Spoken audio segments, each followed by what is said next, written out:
আল্লাহর হাবিব হযরত ফাতেমার দিকে তাকাইয়া কান্না করতেছেন আর ডাক দিয়ে বলতেছে মা গো, এরে মা তুই কয়দিন পর্যন্ত খানা খাও নাই? মারে তোর দুইটা চক্ষু গর্তের মধ্যে ঢুকে গেল কেন রে মা?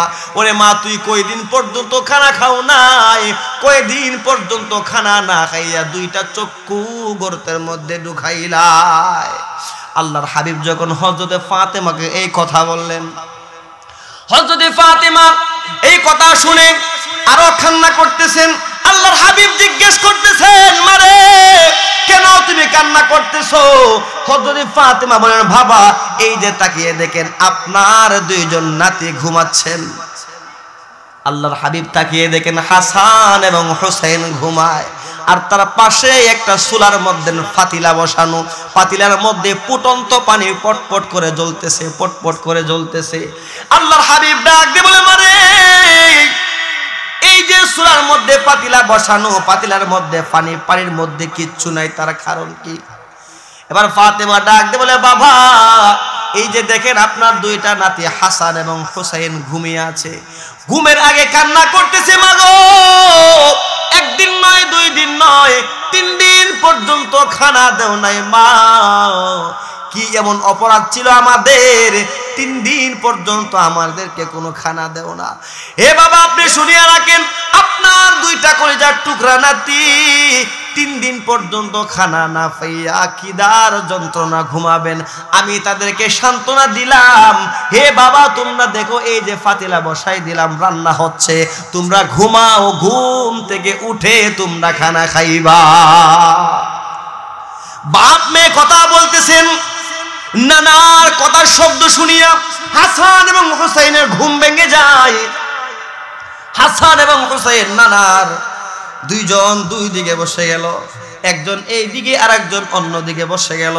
এবার বসে বসে সুন্দর করে বলতেছে নানা আপনি একটা কথা শুনিয়ে রাখেন, আপনি হচ্ছেন এই পৃথিবীর শ্রেষ্ঠ ইনসাফকার, শ্রেষ্ঠ বিচারক। ও হে নানা আপনি শুনিয়ে রাখেন, আজকে আমরা একটা বিচার দেব, বলেন নানা আপনি বিচারটা করবেন কিনা? আল্লাহর হাবিব ডাক দিয়ে বলে নাতি আমার, আমি হলাম পৃথিবীর মধ্যে শ্রেষ্ঠ ইনসাফকার, শ্রেষ্ঠ বিচারক, তুমি বলো আমি তোমার বিচার অবশ্যই করবই করব।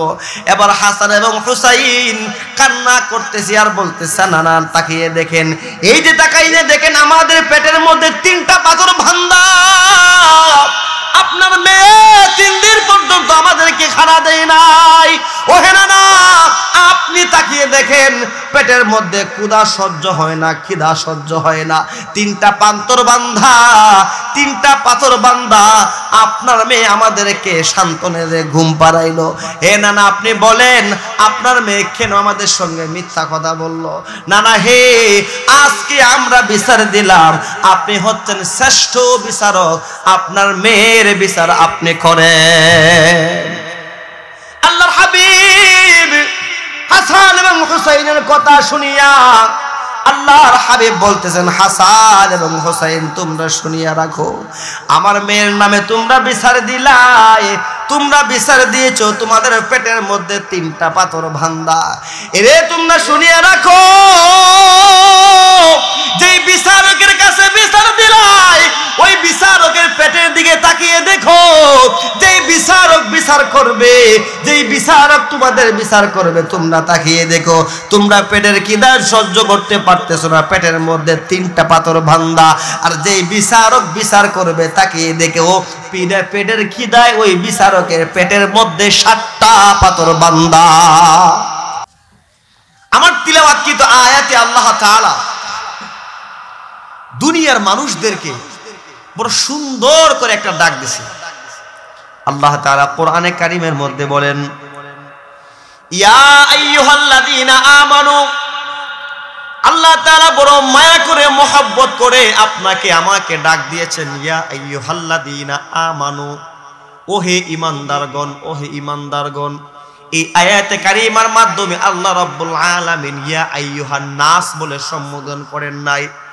আসমানের মালিক আল্লাহ ইয়া আইয়ুহান নাস বলে সম্বোধন করেন নাই।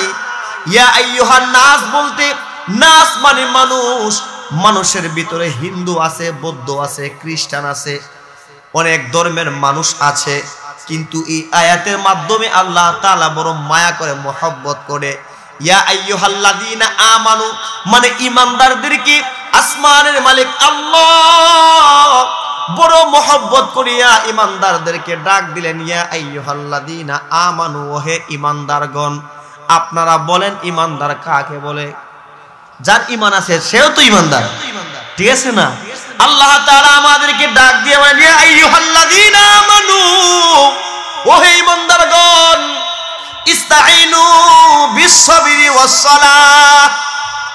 ও হে ঈমানদারগণ, তুমি যখন বিপদের মধ্যে পড়ে যাও, যখন তুমি কোনো মুসিবতের মধ্যে পড়ে যাও, আকাশচুম্বী গুনাহ করেছো, এমন কোনো জায়গা নাই যেই জায়গার মধ্যে তুমি কোনো পাপ কাজের মধ্যে লিপ্ত হও নাই, ও হে আমার ঈমানদার বান্দা, তুমি শুনিয়া রাখো, ইস্তাঈনু, আমি আল্লাহর কাছে সাহায্য চাও, সাহায্য চাও। আমি আল্লাহর কাছে কেমন করে সাহায্য চাইবা? মাধ্যম হচ্ছে দুইটা। মাধ্যম কয়টা? আরো জোরে বলেন কয়টা? আরো জোরে বলেন কয়টা? আজকে দুইটার আলোচনা করব। দুইটার আলোচনা কি করব? একটার আলোচনা এতক্ষণ হুজুরে করে গেছে, যেহেতু হুজুরে একটার আলোচনা করে গিয়েছেন, আর একটা আমি শেষ করব ইনশাআল্লাহ। আল্লাহ তাআলা বলেন, ইস্তাঈনু বিস-সাবর, ধৈর্য ধারণ করো। ধৈর্য ধারণের মাধ্যমে আমি রব্বুল আলামিনের কাছে সাহায্য চাও। সবর ধরো, সবর করো, সবর করো, ধৈর্য ধারণ করো। ধৈর্যের মাধ্যমে আমি রব্বুল আলামিনের কাছে সাহায্য প্রার্থনা করো। বান্দা, তুমি যখন কোনো বিপদের মধ্যে পড়ে যাইবা, বান্দা তোমার যখন যেই জিনিসের প্রয়োজন হয়, ধৈর্য ধারণ করো। ধৈর্য ধারণ করে আমি রব্বুল আলামিনের কাছে চাও। আপনারা বলেন তো, আল্লাহ রব্বুল আলামিনের কাছে চাইলে আমার মালিক আল্লাহ দিবেন কিনা? আমার আল্লাহ কিন্তু এই আয়াতে কারিমার মাধ্যমে বলে দিয়েছেন, বান্দা তুমি ধৈর্য ধারণ করো। ধৈর্য ধারণ হচ্ছে তিন প্রকার। তিন জায়গার মধ্যে আপনি ধৈর্য ধারণ করবেন, সবর করবেন। কয় জায়গা বললাম? আবার বলো, জুড়ে বলো, কয় জায়গা? তিন জায়গা। তিন জায়গার মধ্যে আপনি সবর করবেন, ধৈর্য ধারণ করবেন। আপনি যদি ধৈর্য ধারণ করবেন, আপনার প্রতি খুশি হবে একজন, তিনি বলেন কে? এক নাম্বার হচ্ছে ইবাদতের মধ্যে সবর। বলে হুজুর এটা কেমনে? আপনি আমি যখন ইবাদত বন্দেগীর মধ্যে লিপ্ত হয়ে যাই, এই যে এই প্যান্ডেলের মধ্যে আপনারা বসে আছেন, বলেন তো ঠান্ডা লাগে কি লাগে না? জোরে বলেন, আরো জোরে বলেন। আপনারা বলেন তো, প্যান্ডেলের মধ্যে থাকলে গুনাহ হবে নাকি? গুনাহ হবে। কিন্তু প্যান্ডেলের বাহিরে যারা আছেন, গুনাহ হবে, এটাই স্বাভাবিক, ঠিক কিনা? এই প্যান্ডেলটা হচ্ছে জান্নাতের বাগান। জান্নাতের বাগানের মধ্যে যে থাকবে, গুনাহ হবে না, এটাই স্বাভাবিক, ঠিক কিনা?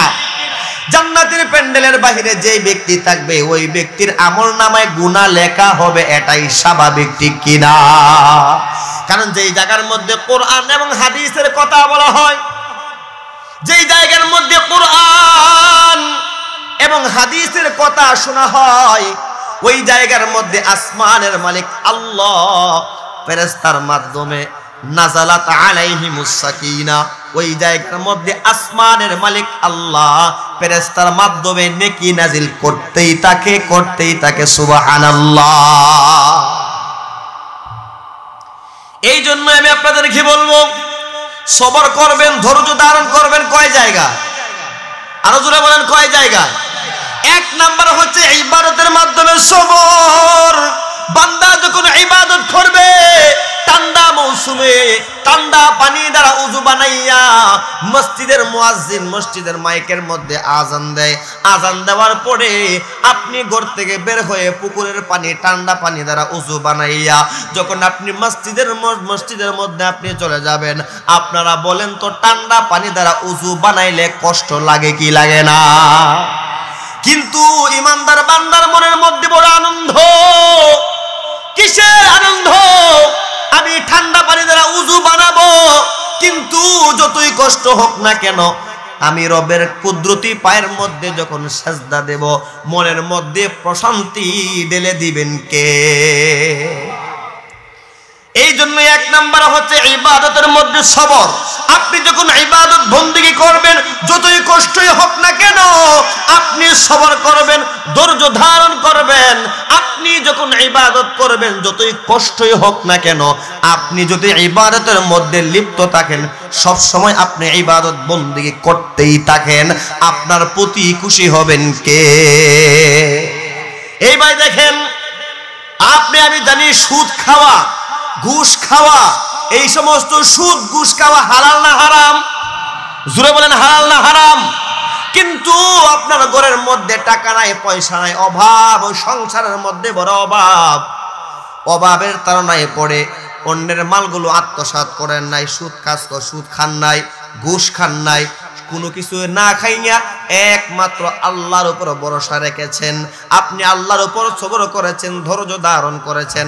বলেন তো আপনার হৃদয়ের মধ্যে আপনি যে এই ধৈর্য ধারণ করেছেন, আপনার এই ধৈর্য ধারণ আসমানের মালিক দেখে কি দেখে না? আপনি সবর করেন, ধৈর্য ধারণ করেন, আল্লাহ পাক রব্বুল আলামিন এমন এক জায়গা থেকে আপনার জন্য রিজিকের ব্যবস্থা করে দিবেন যেটা আপনি কল্পনাও করবেন না। ইন্নাল্লাহা ইয়ারযুকু মান ইয়াশাউ বিগাইরি হিসাব।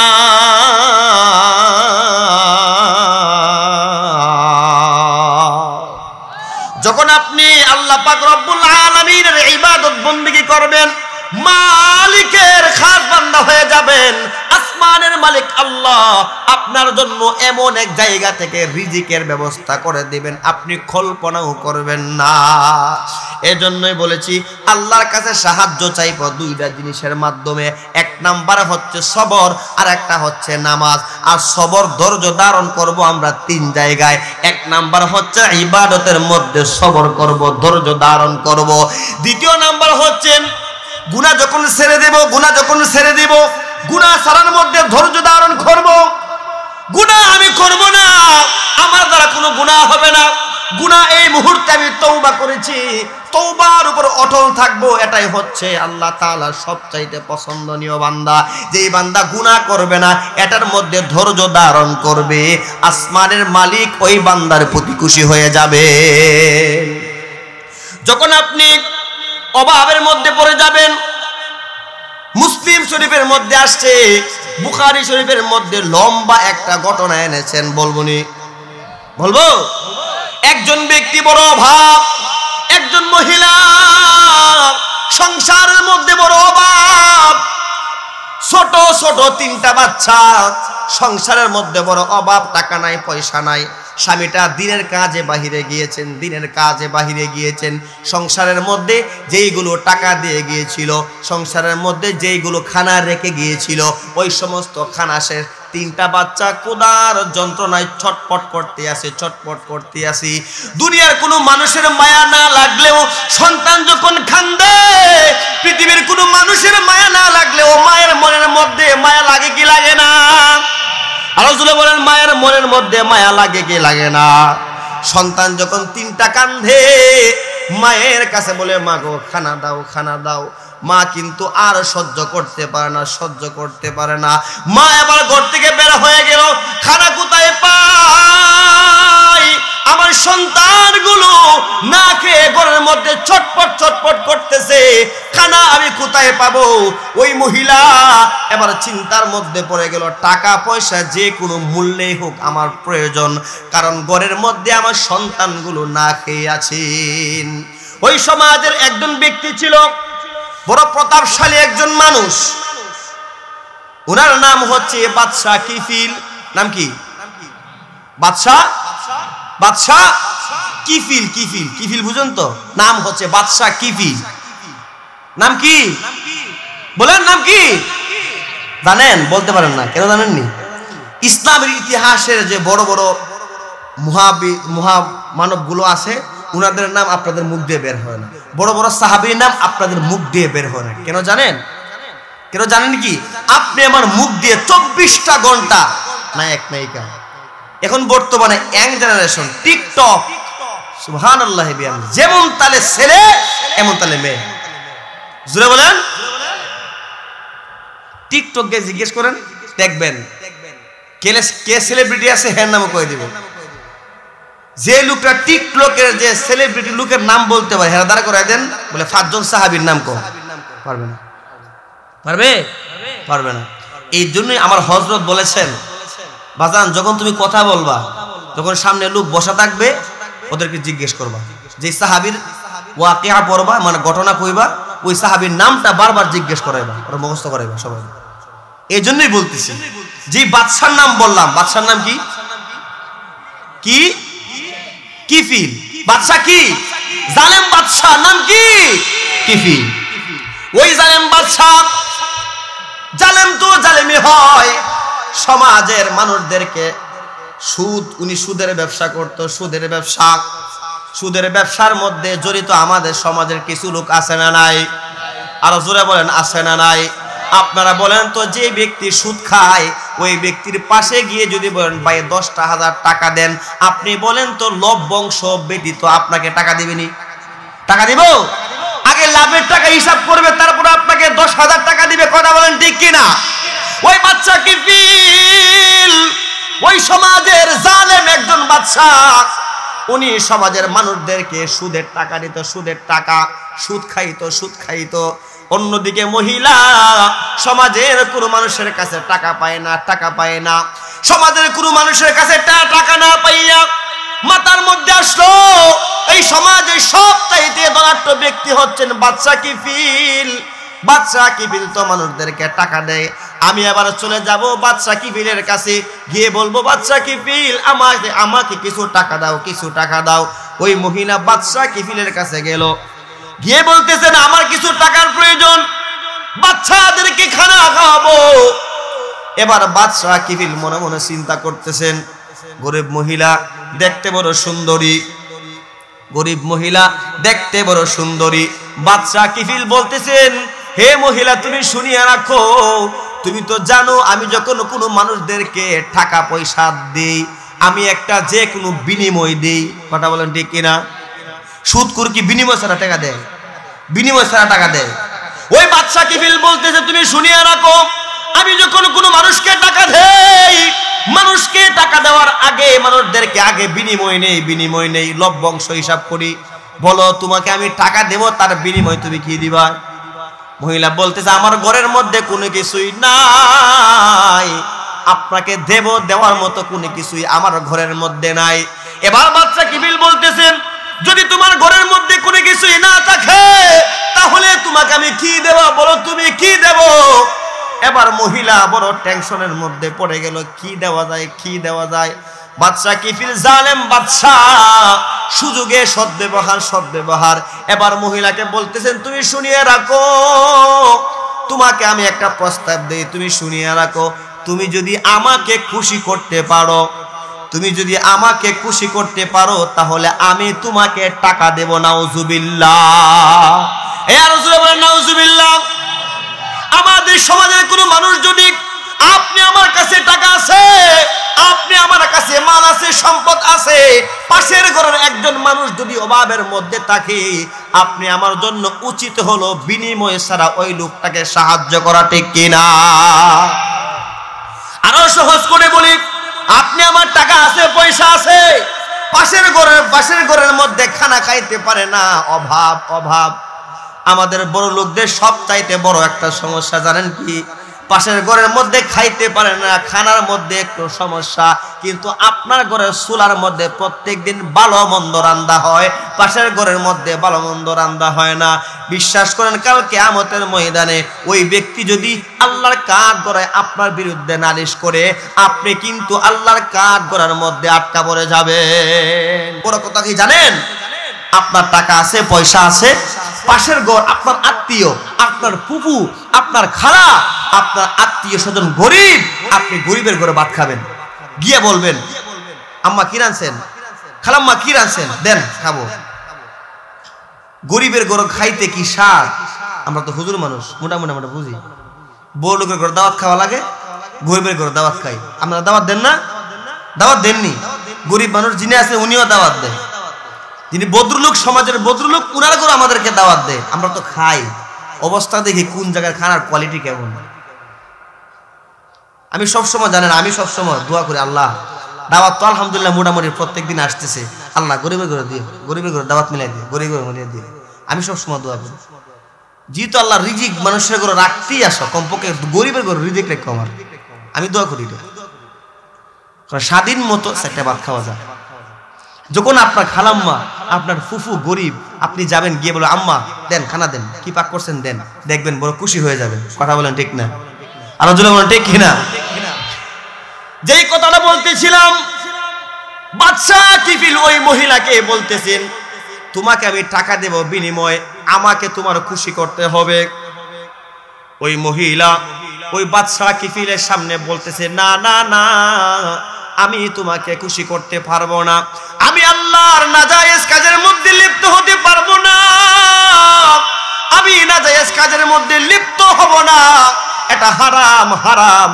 এই কথা বলে মহিলা চলে গেল। মহিলা বাড়ির মধ্যে চলে গেল, ঘরের মধ্যে উঠে নাই, বাড়ির আঙ্গিনার মধ্যে দাঁড়িয়ে রইল। ঘরের ভিতর থেকে আওয়াজ আসতেছে, বড় সন্তানটা, ছোট সন্তান, মেজু সন্তান, তিনটা সন্তানে বসে বসে কথা বলতেছেন। ছোট ভাইটা চিৎকার করতেছে খানার জন্য, খানার জন্য।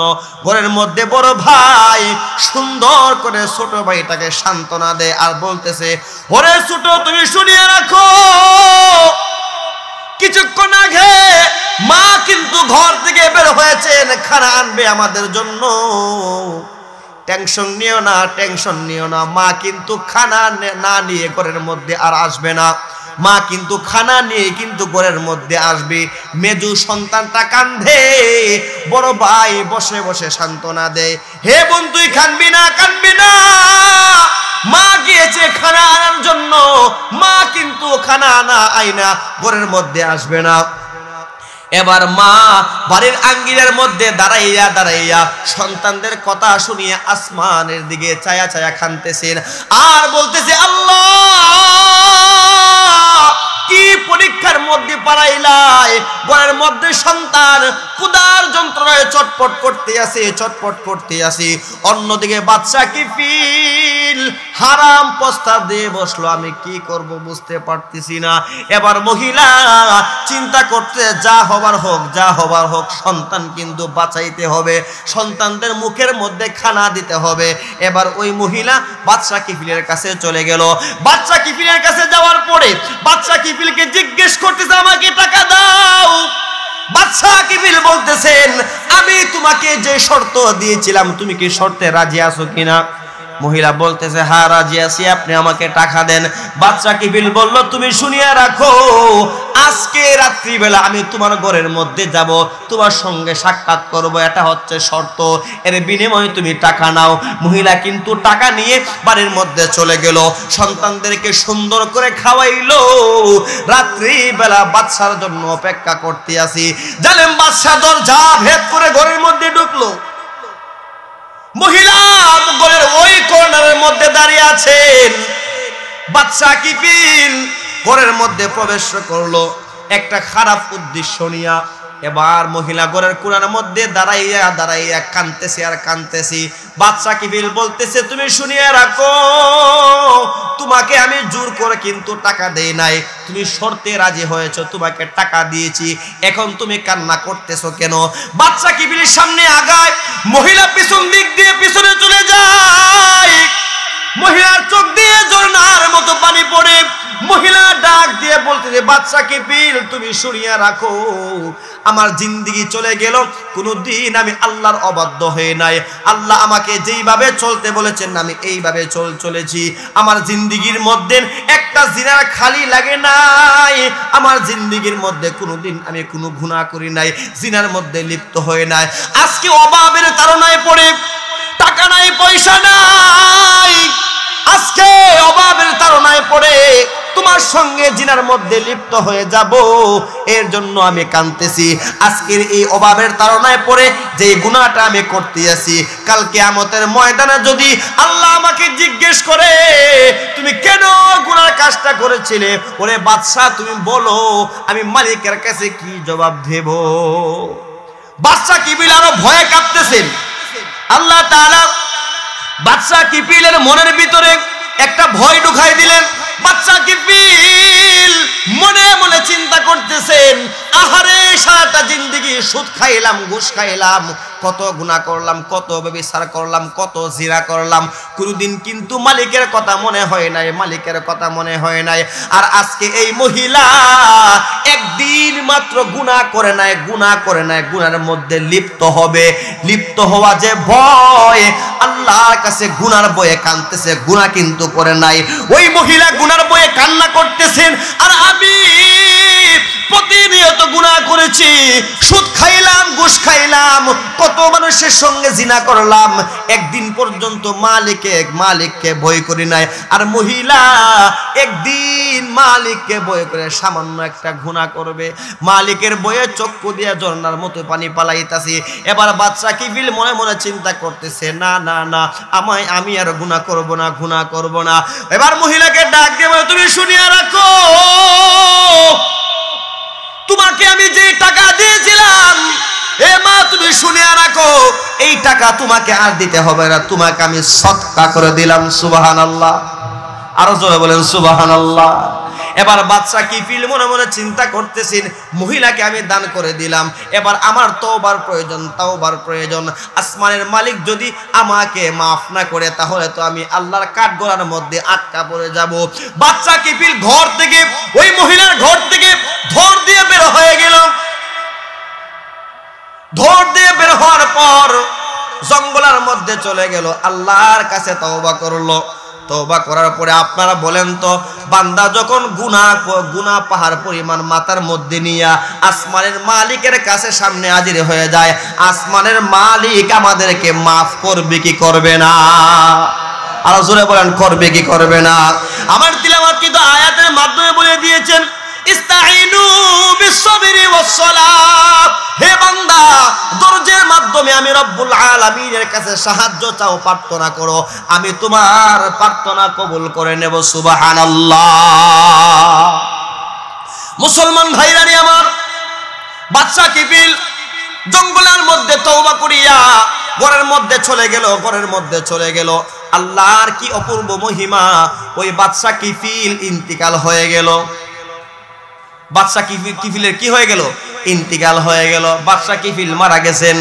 এবার আপনারা বলেন তো, যেই লোকটা সমাজের মধ্যে মানুষদেরকে জ্বালাইতো, অত্যাচার করত, সমাজের মধ্যে অত্যাচারী বাদশা যদি মারা যায়, আপনারা বলেন তো সমাজের মানুষ খুশি হয় কি হয় না? খুশি হয় কি হয় না? বাদশা কিফিল যখন মারা গেল, সমাজের প্রত্যেকটা মানুষ যখন শুনতে পাইল বাদশা কিফিল আর নাই, প্রত্যেকটা মানুষ আলহামদুলিল্লাহ আল্লাহর দেওয়া শুকরিয়া আদায় করতেছেন, এই জালেম মারা গেছে, ভালো হয়েছে, ভালো হয়েছে। কিন্তু আসমানের মালিক আল্লাহ বাদশা কিফিলের দরওয়াজার মধ্যে সুন্দর করে দুনিয়ার মানুষদেরকে বুঝিয়ে দিলেন, একটা তাওবার আয়াত নাজিল করে দিলেন, একটা বাক্য নাজিল করে দিলেন।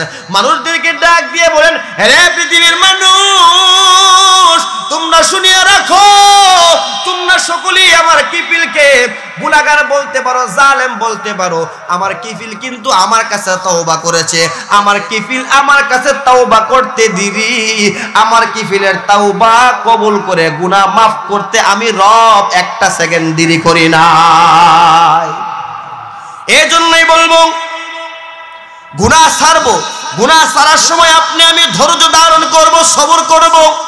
আপনি আমি যদি ধৈর্য ধারণ করতে পারি, আমাদের উপর খুশি হবেন একজন, তিনি বলেন কে? এবার আসেন 3 নাম্বার সবরের 1 নাম্বার অর্থ বলেছিলাম, আপনি আমি যখন ইবাদত বন্দি করব, ইবাদতের মধ্যে ধৈর্য ধারণ করব, সবর করব। 2 নাম্বার বলেছিলাম, গুনাহ যখন ছাড়ব, গুনাহ ছাড়ার মধ্যে ধৈর্য ধারণ করব, সবর করব। 3 নাম্বার ধৈর্য ধরব কোন জায়গার মধ্যে? আপনি আমার মালগুলো নাই, ক্ষেত চাষ করলাম, একই ক্ষেত আমি চাষ করলাম, ফল ধরলো, কিন্তু বৃষ্টি আসার পরে ফলগুলো নষ্ট হয়ে গেল। ব্যবসা বাণিজ্যের মধ্যে আপনি আমি ভালো টাকা ইনভেস্ট করে একটা দোকান দিলাম, দোকানের মধ্যে টাকাগুলো মারি খাইলাম। আপনি আমি যেই বিপদে পড়ে না কেন, সমস্ত বিপদের উপর একজনের উপর শুকরিয়া আদায় করতে হবে, তিনি বলেন কে? মুসলমান ভাইরা রে আমার, আল্লাহ তাআলা আমাদেরকে অনেকভাবে পরীক্ষা নেবেন, ধৈর্যের পরীক্ষা নেবেন। কোনো মানুষকে ক্ষুধা দিয়ে, কোনো মানুষকে মালগুলো বেশি দিয়ে, কোনো মানুষের মালগুলো কম দিয়ে, কোনো মানুষের শরীরের মধ্যে রোগ দিয়ে পরীক্ষা করবেন।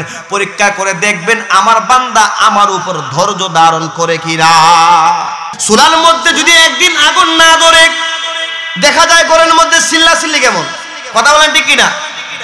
কিন্তু আল্লাহর হাবিবের দিকে তাকিয়ে দেখেন, দিনের নবী মুস্তাফা নবী মুহাম্মদুর রাসূলুল্লাহ, আপনি আমার নবী সরওয়ারে দু আলম নবী, যেই নবীকে না বানাইলে আল্লাহ পাক রব্বুল আলামিন আসমান বানাইতো না, জমিন বানাইতো না, ওই নবী কিন্তু দ্বীনের দাওয়াত দেয়। নবী আমার উনার ঘরের মধ্যে কিন্তু চুলার মধ্যে আগুন ধরে না, ঘরের মধ্যে খানা নাই, নিজের পেটও খানা নাই, ফ্যামিলির কোনো মানুষের পেটের মধ্যে খানা নাই, 1 মিনিটের জন্য দ্বীনের দাওয়াত বন্ধ নাই, ঠিক কিনা? নবী একবার দ্বীনের দাওয়াত দিয়ে বাড়ির মধ্যে ফিরতেছেন, হঠাৎ করে রাস্তার মধ্যে ফাতেমার বাড়ি। রাস্তার মধ্যে কার বাড়ি? আরো জোরে বলেন, আরো জোরে বলেন। রাস্তার মধ্যে ফাতেমার বাড়ি। আল্লাহর হাবিব চিন্তা করলেন, রাস্তার মধ্যে ফাতেমার বাড়ি, আমার 2টা কলিজার টুকরা নাতি হাসান এবং হুসাইনকে না দেখে যাইতে পারি না। হাসান এবং হুসাইনকে দেখার জন্য আল্লাহর হাবিব সাল্লাল্লাহু আলাইহি ওয়াসাল্লাম নবী ফাতেমার বাড়ির মধ্যে উঠে গেলেন। ফাতেমার বাড়ির মধ্যে ওঠার পর আল্লাহর হাবিব দরজার মধ্যে দাঁড়াইয়া প্রথম সালাম দিলেন, সালামের কোনো উত্তর আসলো না। দ্বিতীয়ত আরেকবার সালাম দিলেন, দ্বিতীয়ত সালামের কোনো উত্তর আসলো না। 3 নাম্বার যখন সালাম দেয়, ঘর থেকে কোনো উত্তর আসে না। আল্লাহর হাবিব ঘরের মধ্যে প্রবেশ করলো না, আবার বাড়ির দিকে রওনা হয়ে গেল। মুসলমান ভাইরা আমার, এই জায়গার মধ্যে একটা শিক্ষা আছে। আপনি আমি যখন কোনো মানুষের ঘরের মধ্যে প্রবেশ করব, ঘরের মধ্যে যাওয়ার আগে সালাম দিতে হবে কি হবে না? জোরে বলে হবে কি হবে না? নবীর মেয়ে অথচ ঘরের সামনে দাঁড়াইয়া সালাম দিল। 1 নম্বরে একটা সালাম দিল, সালামের কোনো উত্তর আসে নাই। দ্বিতীয়ত সালাম দিল, কোনো উত্তর আসে নাই। 3 নাম্বার সালাম দেওয়ার পরেও কোনো উত্তর আসে নাই। নিজের মেয়ের ঘরের মধ্যে কিন্তু ঢুকে নাই। আল্লাহর হাবিব ঘর থেকে আবার এই জায়গা থেকেই চলে গেলেন। এই জায়গার মধ্যে আমাদের শিক্ষা কি জানেননি? আমরা যখন কোনো মানুষের ঘরের মধ্যে প্রবেশ করব, প্রথম সালাম দেব। কি দেব? সালাম দেব। সালাম দেওয়ার পরে যদি ঘর থেকে কোনো উত্তর না আসে, তাহলে ঘরের মধ্যে ঢোকা যাবে? প্রবেশ করা যাবে না। আইয়ুব আলাইহিস সালাতু ওয়াস সালামের ঘটনা থেকে আমরা শুনলাম, অভাবের মধ্যেও পড়ো মালিককে ভোলা যাবে না। এখন এটা থেকে আমাদের বুঝতে হবে, খিদা লাগলেও মালিককে ভোলা যাবে না। আল্লাহর হাবিব সালাম দিয়ে যখন কোনো উত্তর পায় নাই, বাড়ির মধ্যে রওনা হয়ে গেল। আল্লাহর হাবিব চলে যাবেন, এই মুহূর্তে ঘর থেকে আওয়াজ দিল, হযরতে ফাতেমা কান্না করতেছে। কান্না কান্না গলা নিয়ে সালামের উত্তর দেয়, আর বাবাকে ডাক দিয়ে বলে, বাবা আপনি যখন আমাকে সালাম দিলেন, প্রথম যখন সালাম দিলেন সালাম আমি শুনেছি, দ্বিতীয়ত যখন আবার সালাম দিলেন দ্বিতীয় নম্বর সালাম আমি শুনেছি, 3 নাম্বার যখন আপনি আমাকে সালাম দিলেন 3 নাম্বার সালামও কিন্তু আমি শুনেছি। কিন্তু বাবা আপনি শুনিয়ে রাখেন, আমি আপনার সালামের উত্তর দিয়ে দরজা খুলবো, দরজা খুলে আপনার সামনে দাঁড়াবো। আপনার সামনে দাঁড়াইতে গিয়া যে পরিমাণ কাপড়ের প্রয়োজন, আমি ফাতেমার শরীরের মধ্যে এই পরিমাণ কাপড় নাই। মুসলমান ভাইরা রে আমার, মা বোন রে আমার, একটু চিন্তা করিয়া দেখেন, আপনি আমার ঘরের মধ্যে চুকেস ভর্তি, আলমারি ভর্তি কাপড়, সব কিছু থাকা সত্ত্বেও কিন্তু মালিকের কুদরতি পায়ের মধ্যে সেজদা দেই না। সমাজের যত গরিবে লোক হোক না কেন, কোনো মানুষের 5টা থেকে 10টার নিচে কোনো কাপড় নাই। কথা বলেন ঠিক কিনা? আরো জোরে বলেন ঠিক কিনা?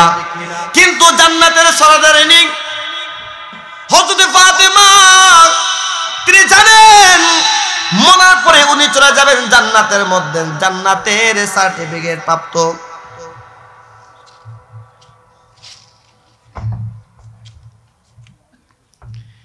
হযরতে ফাতেমা উনি জান্নাতের সার্টিফিকেট প্রাপ্ত একজন মহিলা। উনি জানতেন মরার পরে উনি জান্নাতের মধ্যে চলে যাবেন। কিন্তু হযরতে ফাতেমা উনার কথা একটু চিন্তা করে দেখেন, হযরতে ফাতেমার শরীরের মধ্যে কাপড় নাই, যে কাপড় পরে বাবার সামনে আসবে। সরবারে দু আলম নবী ঘরের দরওয়াজার ফাঁক দিয়া নিজের শরীরের চাদরটা ঘরের মধ্যে প্রবেশ করায় দিলেন। হযরতে ফাতেমা বাবার চাদরটা সুন্দর করে ফেসাইয়া বাবার সামনে আসলেন, দরওয়াজা খুলিয়া দিলেন। আল্লাহর হাবিব হযরতে ফাতেমার দিকে তাকাইয়া ফুফাইয়া কান্না করতেছেন। আল্লাহর হাবিব হযরতে ফাতেমার দিকে তাকাইয়া কান্না করতেছেন, আর ডাক দিয়ে বলতেছে, মা গো, এরে মা, তুই কয়দিন পর্যন্ত খানা খাও নাই? মারে, তোর দুইটা চক্ষু গর্তের মধ্যে ঢুকে গেল কেন রে মা? ওরে মা, তুই কয়দিন পর্যন্ত খানা খাও নাই? কয়দিন পর্যন্ত খানা না খাইয়া দুইটা চক্ষু গর্তের মধ্যে ঢুকাইলাই? আল্লাহর হাবিব যখন হযরতে ফাতেমাকে এই কথা বললেন, হযরতে ফাতেমা এই কথা শুনে আরো কান্না করতেছেন। আল্লাহর হাবিব জিজ্ঞেস করতেছেন, মারে, কেন তুমি কান্না করতেছো? হযরতে ফাতেমা বলেন, বাবা, এই যে তাকিয়ে দেখেন আপনার দুইজন নাতি ঘুমাচ্ছেন। আল্লাহর হাবিব তাকিয়ে দেখেন হাসান এবং হোসেন ঘুমায়, আর তার পাশে একটা চুলার মধ্যে পাতিলা বসানো, পাতিলার মধ্যে ফুটন্ত পানি পটপট করে জ্বলতেছে। আল্লাহর হাবিব ডাক দিয়ে বলে, মারে, এই যে চুলার মধ্যে পাতিলা বসানো, পাতিলার মধ্যে পানির মধ্যে কিচ্ছু নাই, তার কারণ কি? এবার ফাতেমা ডাক দিয়ে বলে, বাবা, এই যে দেখেন আপনার দুইটা নাতি হাসান এবং হোসেন ঘুমিয়ে আছে, ঘুমের আগে কান্না করতেছে, মা গো, একদিন নয়, 2 দিন নয়, 3 দিন পর্যন্ত খানা দেও নাই মা। কি এমন অপরাধ ছিল আমাদের? 3 দিন পর্যন্ত আমাদেরকে কোনো খানা দেও না।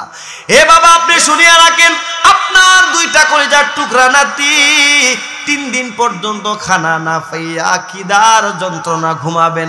আমি তাদেরকে সান্ত্বনা দিলাম, হে বাবা, তোমরা দেখো, এই যে ফাতিলা বসাই দিলাম, রান্না হচ্ছে, তোমরা ঘুমাও, ঘুম থেকে উঠে তোমরা খানা খাইবা। বাপ মেয়ে কথা বলতেছেন, নানার কথার শব্দ শুনিয়া হাসান এবং হোসেনের ঘুম ভেঙে যায়। হাসান এবং হোসেন নানার দুইজন দুই দিকে বসে গেল, একজন এই দিকে আর একজন অন্য দিকে বসে গেল। এবার বসে সুন্দর করে বলতেছে, নানা, আপনি একটা কথা শুনিয়ে রাখেন, আপনি হচ্ছেন এই পৃথিবীর শ্রেষ্ঠ ইনসাফকার, শ্রেষ্ঠ বিচারক। ও হে নানা, আপনি শুনিয়ে রাখেন, আজকে আমরা একটা বিচার দেব। বলেন নানা, আপনি বিচারটা করবেন কিনা? আল্লাহর হাবিব ডাক দিয়ে বলে, নাতি আমার, আমি হলাম পৃথিবীর মধ্যে শ্রেষ্ঠ ইনসাফকার, শ্রেষ্ঠ বিচারক। তুমি বলো, আমি তোমার বিচার অবশ্যই করব। এবার হাসান এবং হুসাইন কান্না করতেছি আর বলতেছে, নানা, তাকিয়ে দেখেন, এই যে তাকাইলে দেখেন আমাদের পেটের মধ্যে 3টা পাথর বাঁধা। আপনার মেয়ে 3 দিন পর্যন্ত আমাদেরকে খানা দেয় নাই। ও হে নানা, আপনি তাকিয়ে দেখেন, পেটের মধ্যে ক্ষুধা সহ্য হয় না, খিদা সহ্য হয় না, 3টা পাথর বান্ধা আপনার মেয়ে আমাদেরকে সান্ত্বনে ঘুম পাড়াইলো। হে নানা, আপনি বলেন, আপনার মেয়ে কেন আমাদের সঙ্গে মিথ্যা কথা বলল? নানা হে, আজকে আমরা বিচার দিলাম, আপনি হচ্ছেন শ্রেষ্ঠ বিচারক, আপনার মেয়ের বিচার আপনি করেন। আল্লাহর হাবিব হাসান এবং হুসাইনের কথা শুনিয়া আল্লাহর হাবিব বলতেছেন, হাসান এবং হুসাইন, তোমরা শুনিয়া রাখো, আমার মেয়ের নামে তোমরা বিচার দিলাই, তোমরা বিচার দিয়েছো, তোমাদের পেটের মধ্যে 3টা পাথর বাঁধা। এরে তোমরা শুনিয়া রাখো, যেই বিচারকের কাছে বিচার দিলাই, ওই বিচারকের পেটের দিকে তাকিয়ে দেখো, যেই বিচারক বিচার করবে, যেই বিচারক তোমাদের বিচার করবে, তোমরা তাকিয়ে দেখো, তোমরা পেটের খিদা সহ্য করতে পারতেছো না, পেটের মধ্যে 3টা পাথর বাঁধা। আর যেই বিচারক বিচার করবে, তাকিয়ে দেখো, পেটের খিদায় ওই বিচারকের পেটের মধ্যে 7টা পাথর বাঁধা। আপনি আমার নবী সরওয়ারে দু আলম নবী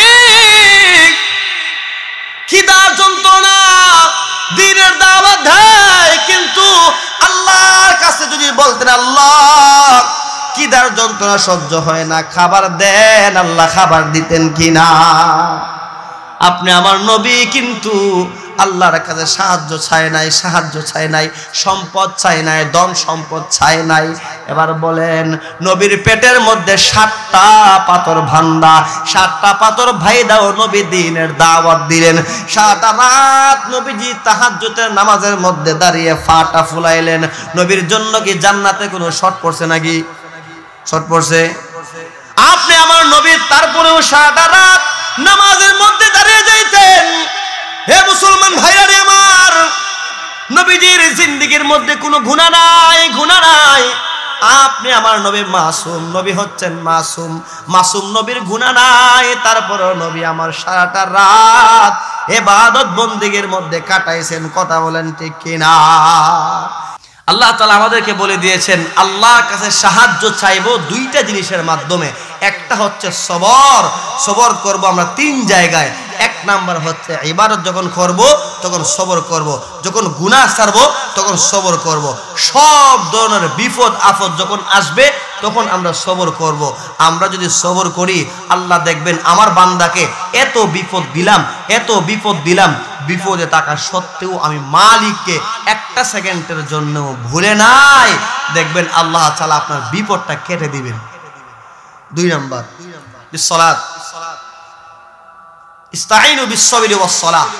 নামাজের মাধ্যমে আপনি আল্লাহর কাছে সাহায্য চাইবেন। নামাজের মাধ্যমে কি চাইবেন? আল্লাহর কাছে সাহায্য চাইবেন। কারণ কি জানেন, সাহাবায়ে কেরাম রাদিয়াল্লাহু তাআলা আলাইহিম আজমাইন আল্লাহর হাবিবকে প্রশ্ন করেছিলেন, ইয়া রাসূলুল্লাহ, ইয়া হাবিবাল্লাহ, বান্দা আল্লাহর নিকটে কখন যায়? সাহাবায়ে কেরাম আল্লাহর হাবিবকে প্রশ্ন করতেছেন, ইয়া রাসূলুল্লাহ, ইয়া হাবিবাল্লাহ, আল্লাহর প্রিয় বান্দারা আল্লাহর প্রিয় কখন হয়, আল্লাহর নিকটে কখন যায়? আল্লাহর হাবিব বলতেছেন, বান্দা যখন আল্লাহর কুদরতি পায়ের মধ্যে সেজদা করে তখনই বান্দা আল্লাহর সব চাইতে নিকটে চলে যায়। সুবহানাল্লাহ। হাদিসের মধ্যে আসছেন, আকরাবু মা ইয়াকুনুল আবদু মির রাব্বিহি ওয়া হুয়া সাজিদুন। বান্দা যখন সেজদারত অবস্থায় চলে যায় তখন মালিকের সব চাইতে নিকটে চলে যায়। সুবহানাল্লাহ। এই জন্যই যখন আপনি বিপদের মধ্যে পড়ব তখনই মালিকের শুকরিয়া আদায় করব, আল্লাহ আমাদের তুমি ভালোবেসে আমাকে বিপদটা দিয়েছো, আলহামদুলিল্লাহ। দেখবেন আল্লাহ তাআলা আপনার বিপদটা অতি তাড়াতাড়ি খাইতে দিবেন। কথা মনে থাকবে তো ইনশাআল্লাহ? যে কথাগুলো বললাম বন্নেওয়ালা শুননেওয়ালা, আল্লাহ তাআলা সবাইকে আমল করার তৌফিক দান করে। সকলে পড়েন আল্লাহুম্মা আমিন।